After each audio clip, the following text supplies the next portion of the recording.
ജോ, R S S അവതരിപ്പിക്കുന്നത് സനാതനധർമ്മം ഏറ്റവും മികച്ച ധർമ്മമാണ്, ലോകത്തെ ഏറ്റവും മികച്ച ധർമ്മമാണ്, ഒരു അധിനിവേശ ശക്തിക്കും അതിനെ കീഴടക്കാൻ കഴിഞ്ഞിട്ടില്ല എന്നൊക്കെയുള്ള രീതിയിലാണ് ആർ എസ് എസും ബി ജെ പിയും അതോടൊപ്പം തന്നെ സംഘപരിവാർ ഗ്രൂപ്പുകളും അതിനെ പ്രചരിപ്പിക്കുന്നത്. യഥാർത്ഥത്തിൽ അതിൻ്റെ സത്യാവസ്ഥ എന്താണ്? അത് ഈ നോർത്ത് ഇന്ത്യ മൊത്തം സഞ്ചരിച്ചിട്ടുണ്ട് എന്നുള്ള ഒരു നിലയിൽ താങ്കൾക്ക് എങ്ങനെയാണ് അതിനെ അനുഭവപ്പെടുന്നത്? നോർത്ത് ഇന്ത്യ മുഴുവൻ സഞ്ചരിച്ചെന്ന് ഞാൻ പറയുന്നില്ല. നോർത്ത് ഇന്ത്യയിലെ ഇതുപോലുള്ള മതത്തിനെ കൂടുതൽ ഫോക്കസ് നടക്കുന്ന ഒരു സംസ്ഥാനങ്ങളാണ് U P, Bihar, West Bengal തുടങ്ങിയ സ്ഥലങ്ങൾ. സനാതന ധർമ്മമാണ് അല്ലെങ്കിൽ ഹിന്ദുത്വമാണ് ഏറ്റവും മികച്ചത് എന്ന് അവർ വാദിക്കുന്നുണ്ടെങ്കിൽ അത് വളരെ തെറ്റായിട്ടുള്ളൊരു കാര്യമാണ്. ഏറ്റവും കൂടുതൽ ദുരാചാരങ്ങൾ, ഏറ്റവും കൂടുതൽ എന്താ പറയുന്നത്, ഇതുപോലുള്ള ട്രഡീഷണൽ പ്രശ്നങ്ങൾ ഏറ്റവും കൂടുതൽ നടന്നിട്ടുള്ളത് ഈ ഹിന്ദു മതങ്ങളിൽ തന്നെയാണ്. കാരണം നമ്മൾ പഴയ കാലത്തിലോട്ട് നോക്കിയാൽ തന്നെ, ചരിത്രപരമായിട്ട് നോക്കിയാൽ തന്നെ ഒരുപാട് അന്ധവിശ്വാസങ്ങളും പ്രശ്നങ്ങളും ദുരാചാരങ്ങളൊക്കെ ഉണ്ടായിരുന്ന ഒരു രാജ്യമായിരുന്നു ഇന്ത്യ. നമുക്ക് സതി പോലുള്ള സംഭവങ്ങൾ അറിയാം, അല്ലെങ്കിൽ ദേവദാസി സിസ്റ്റത്തിനെ അറിയാം. ഒരു പെൺകുട്ടിയെ ഒരു അമ്പലത്തിൽ കൊണ്ടുപോയി അവളെ പൂജാരിമാർക്ക് മുമ്പിൽ കാഴ്ചവെക്കുന്ന പോലുള്ള സംവിധാനങ്ങൾ പണ്ടുണ്ടായിരുന്നു. അല്ലെങ്കിൽ ഒരു അന്നത്തെ താഴ്ന്ന ജാതിക്കാരായ സ്ത്രീയെ പാലം പണിയുന്നതിന് വേണ്ടി പാലത്തിനടിയിൽ തല്ലിക്കൊന്ന് കുഴിച്ചുകൂടുന്ന, അല്ലെങ്കിൽ ആ ചോര ഒഴിക്കുന്ന സംവിധാനം നമുക്ക് ഉണ്ടായിരുന്നു.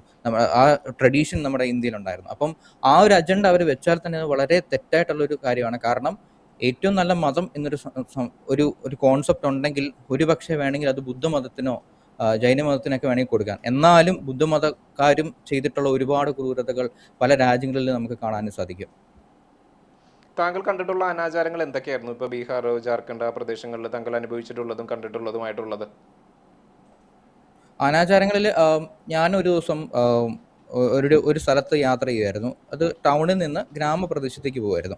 അപ്പോൾ വഴിയിൽ ഒരു കൂട്ടം ആളുകൾ വളരെ വലിയ രീതിയിൽ വണ്ടിയൊക്കെ തടഞ്ഞു നിർത്തി ഹൈവേ തന്നെ ബ്ലോക്ക് ചെയ്ത് വെച്ചിരിക്കുകയാണ്. അവിടെ ഗംഗാനദി ഉണ്ട്. അപ്പോൾ അവിടെ ആക്സിഡൻ്റ് ആയിട്ടുള്ള വണ്ടി ഇടിച്ചിട്ട് ആക്സിഡൻ്റ് ആയിട്ടുള്ള ഒരു കൊച്ചുകുട്ടിയെ അവർ ആശുപത്രിയിൽ കൊണ്ടുപോകുന്നതിന് പകരം, അല്ലെങ്കിൽ അത് പോസ്റ്റ്മോർട്ടത്തിനോ അല്ലെങ്കിൽ അതിൻ്റെ കൃത്യമായിട്ടുള്ള അതിൻ്റെ രീതിയിലിട്ട് ലീഗലി കൊണ്ടുപോകുകയോ പോലീസിനെ ഏൽപ്പിക്കുകയോ അല്ലെങ്കിൽ മെഡിക്കലായിട്ടുള്ള കാര്യങ്ങളൊന്നും ചെയ്യാതെ അവർ നേരെ ആ കുട്ടി എടുത്തിട്ട് ഗംഗാനദിയിലോട്ട് എറിയുകയാണ് ഉണ്ടായത്.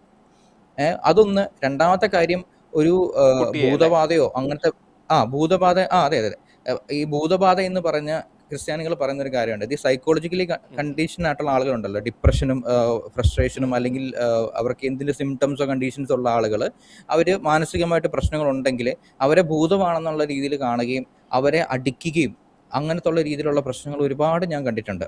പിന്നെ രോഗങ്ങൾ വന്നാൽ പോലും ഒരുപാട് ട്രഡീഷണൽ ആയിട്ടുള്ള കാര്യങ്ങൾ, പൂജകൾ നടത്തി അതിനെ മാറ്റാൻ വേണ്ടി ശ്രമിക്കുക.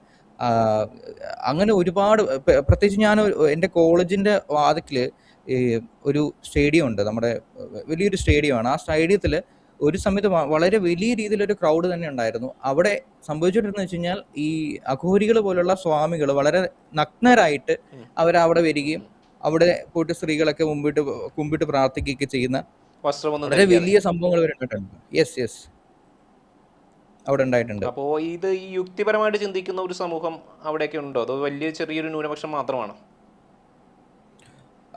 അവിടെ നമ്മൾ നോർത്ത് ഇന്ത്യ കാണുമ്പോഴത്തേക്ക് വളരെ എഡ്യൂക്കേഷൻ കുറഞ്ഞിട്ടുള്ള, ലിറ്ററസിയിൽ വളരെ താഴെയുള്ള ആളുകൾ എന്നാണ് ചിന്തിക്കുന്നതെങ്കിലും, ബട്ട് അവിടെ നല്ല എഡ്യൂക്കേഷൻ ഉള്ള, നല്ല രീതിയിൽ ഇംഗ്ലീഷൊക്കെ സംസാരിക്കാൻ കഴിവുള്ള ആളുകളും ഉണ്ട്. അതിനകത്ത് നമ്മുടെ നാട്ടിലും ആദിവാസികൾ ഉള്ളതുപോലെ അവിടെയും ആദിവാസികളുണ്ട്.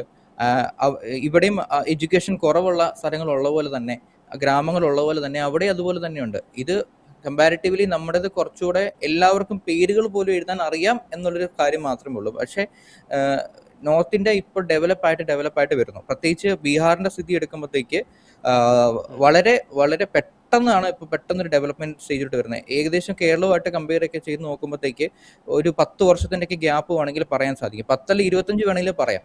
പക്ഷേ ഇപ്പോൾ അത് വളരെ ഫാസ്റ്റ് ആയിട്ടാണ് മുമ്പോട്ട് പോയിക്കൊണ്ടിരിക്കുന്നത്. അപ്പം അവരുടെ യുക്തിചിന്തകളും ഇതെല്ലാം മുമ്പിലോട്ട് വരും തോറും നല്ല രീതിയിൽ ഇംപ്രൂവ് ആയി വരുമെന്നാണ് എൻ്റെ വിശ്വാസം. കാരണം എഡ്യൂക്കേഷനൊക്കെ അത്രയും നല്ല രീതിയിൽ അവർ കൊണ്ടുവരുന്നുണ്ട്. അതൊക്കെ ഇപ്പോഴത്തെ ഒരു ഭരണകൂടത്തിന്റെ ഒരു മികവാണോ? ഇപ്പോൾ നിതീഷ് കുമാർ, അതോടൊപ്പം തന്നെ ഇന്ത്യ, അവരുടെ ഭരണകൂടത്തിന്റെ ഒരു മികവാണോ ഇതൊക്കെ? നിതീഷ് കുമാർ ഏകദേശം ഒരു 10 തവണ എങ്ങാണ്ട് മുഖ്യമന്ത്രിയാണെന്ന് തോന്നുന്നു, എൻ്റെ അറിവ് ശരിയാണെങ്കിൽ. ഏകദേശം 35, 40, 50 വർഷം കൊണ്ട് ഏകദേശം പുള്ളി മുഖ്യമന്ത്രിയായിട്ട് തന്നെ ഉണ്ടായിരുന്നു. അപ്പോൾ പുള്ളി വന്നതിന് ശേഷമാണ് ഉം, എന്താ പറയുന്നത്, ഈ മദ്യം നിർത്തലാക്കിയത്. പണ്ട് ഗോവയിലും ബാംഗ്ലൂരും ഒക്കെ കിട്ടുന്ന പോലെ വഴിയിൽ ചെറിയ ക്യാനുകളിനകത്ത്, ചെറിയ ബോട്ടിലിനകത്ത് 25-30 രൂപയ്ക്കും കള്ള് കിട്ടുമായിരുന്നു. പല രീതിയിലുള്ള കള്ള്, ഇൻ ദ സെൻസ് നല്ല ക്വാളിറ്റിയുള്ള മദ്യമല്ല, അവിടെ തന്നെ ലോക്കലായിട്ട് ഉണ്ടാക്കുന്ന മദ്യം ഉണ്ടായിരുന്നു. അതുകൊണ്ട് ആളുകൾ ഒരുപാട് പ്രശ്നങ്ങൾ ഉണ്ടായിട്ടുണ്ടാവും, അവർക്ക് രോഗങ്ങൾ ഉണ്ടായിട്ടുണ്ടാവും. അപ്പം ഈ എന്താ അങ്ങനത്തെ ഒരുപാട് പ്രശ്നങ്ങളുണ്ടായിരുന്നു. അതെല്ലാം ഇദ്ദേഹം വന്നപ്പോൾ മാറ്റി. പിന്നീട് അതിനു മുമ്പൊക്കെ ആണെങ്കിൽ, ഈ നിതീഷ് കുമാർ വരുന്നതിന് മുമ്പ് ഒരു 7 മണി 8 മണി കഴിഞ്ഞാൽ ആണുങ്ങൾക്ക് പോലും പുറത്തിറങ്ങാൻ പറ്റാത്തൊരു അവസ്ഥ ഉണ്ടായിരുന്നു. ഒരേ പെൺകുട്ടിയെ തന്നെ പലതവണ തട്ടിക്കൊണ്ട് പോയിട്ട് പീഡിപ്പിച്ചിട്ട് വിടുന്ന അവസ്ഥകളുണ്ടായിരുന്നു. കേസെടുക്കാൻ തട്ടിക്കൊണ്ട് പോലും പോയിട്ട് കഴിയില്ല അല്ലേ? സിനിമകളിലൊക്കെ ഇല്ല. ഇപ്പം തട്ടിക്കൊണ്ട് പോയിട്ട് അവരെ വെച്ചിട്ട് വില പേശുന്ന ആളുകളുണ്ട്. അല്ലെങ്കിൽ കൊന്നു കളയുന്നു പറഞ്ഞിട്ട് കൊന്നു കളയുന്ന അവസ്ഥകൾ വരെയുണ്ട്. അപ്പോൾ ആ ഒരു അവസ്ഥ അവിടെ ഉണ്ടായിരുന്നു.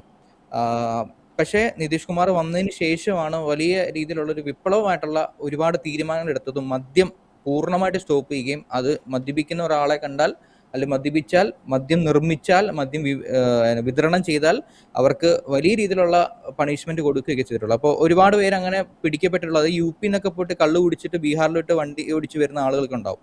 കള്ള് കുടിക്കാൻ വേണ്ടി തന്നെ UP-ലോട്ടോ ബംഗാളിലോട്ടോ പോകുന്ന ആളുകളുണ്ട്. അപ്പോൾ അവരെല്ലാം കൃത്യമായിട്ട് അവർ ട്രാക്ക് ചെയ്ത് പിടിക്കുന്ന കാര്യങ്ങളൊക്കെ കണ്ടിട്ടുണ്ട്. മദ്യം ഉപയോഗിച്ചുകൊണ്ടുള്ള പല വിശ്വാസ ചടങ്ങുകളും ഇല്ലേ? അപ്പോൾ അതൊക്കെ എങ്ങനെയാണ് അവോയ്ഡ് ചെയ്യുന്നത്? അവിടെ അതൊന്നുമില്ല. അവിടെ ഏറ്റവും കൂടുതൽ ഓരോ ഓരോ ഓരോ കാര്യങ്ങൾക്കാണ് അവിടെ പൂജ. അതായത് സ്ത്രീകൾക്കൊരു പൂജ, പുരുഷനൊരു പൂജ, ഭർത്താവിനൊരു പൂജ, മക്കൾക്ക് പൂജ, പുസ്തകത്തിന് പൂജ, വാഹനത്തിന് പൂജ, അങ്ങനെ ഓരോന്നിനും ചട്ടുപൂജ, അങ്ങനെ തുടങ്ങിയിട്ട് ഒരുപാട് പൂജകളുണ്ട്. ആ പൂജകൾ എന്ന് പറയുമ്പോഴത്തേക്ക് വെളുപ്പിനെ അത് ഫാമിലി ആയിട്ട് കുടുംബപരമായിട്ടൊക്കെ നമ്മൾ ഓണമൊക്കെ ആഘോഷിക്കുന്ന പോലെയാണ് അവിടുത്തെ ചട്ടുപൂജയ്ക്ക്. ഇവിടെ ചട്ട് എന്ന് പറഞ്ഞിട്ടുള്ള പൂജയൊന്നും നമ്മുടെ കേരളത്തിലില്ല. നമുക്ക് പിന്നെ അറിയാവുന്നത് ഹോളിയൊക്കെയാണ്.